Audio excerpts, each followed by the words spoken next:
Okey, saya teruskan tengok komen.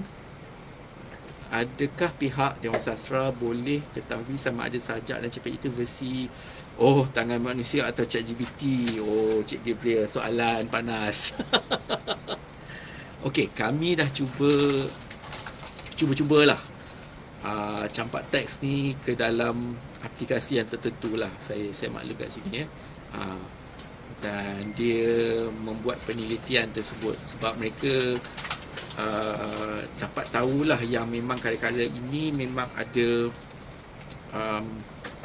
bila dilakukan proses penjanaan tersebut, ada macam memory bank, bank memory ini yang menyimpan hal itu. Jadi mereka melakukan perbandingan lah.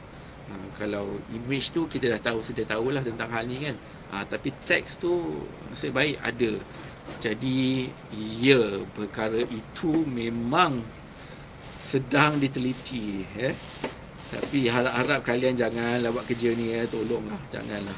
Mungkin pasal itu ni saya dah mula risau ni. Adakah oleh sebab itu pada tahun ini karya puisi dan cerpen membuat-buat banyak terkirim kepada saya? Okeylah, saya tak nak orang kata buruk sangka lah. Taklah, insya-Allah tak kan. Harap-harap dia tidak lah.